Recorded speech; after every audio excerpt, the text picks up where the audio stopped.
Hundreds packed a hall at Ferris State University to sound off on a permit request from bottled water giant Nestle. Now they want the increase that they take from the water from a well in Osceola County by 167% for Nestle's plant in Stanwood. 24-Hour News 8's Lindsay McComal has this story. Brian and Marley, more than 100 people signed up to speak in front of the MDEQ today about that permit request from Nestle. While there were a handful of people in support of the company, most made it very clear they do not want the MDEQ to approve it. As a former public school teacher, I'm pretty cheesed off. We're not getting anything out of this deal. Lots of cheers and boos as 470 people packed into the MDEQ's public hearing for Nestle Water's permit request.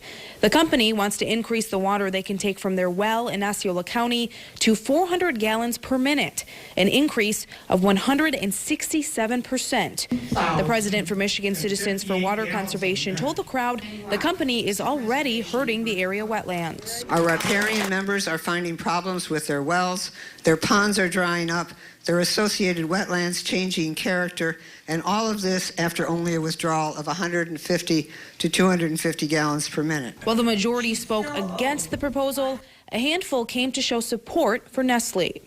In our opinion, Ice Mountain is an exemplary corporate citizen in our region and has demonstrated a track record. Yeah, please, people.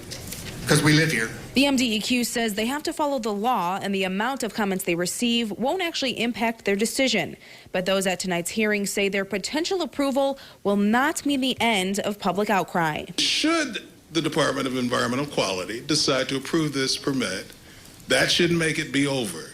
The next thing that the people of Michigan need to do is file for an injunction to keep this from going forward. The people's voices must be heard. Nestle says their research shows there's no negative impact on the environment. But because so many people have voiced concerns about their plan, we asked if they would consider scaling back on what they want to take. Maybe try to work with the community about what they want. Our community has been very supportive of our growth and our presence. You know, we have almost 300 jobs in the area, and the community is a big part of that.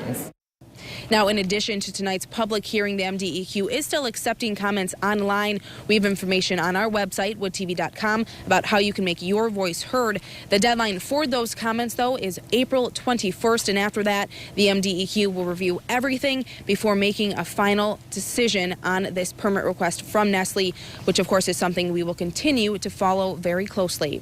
Reporting from Big Rapids, Lindsay McComal, 24-Hour News 8.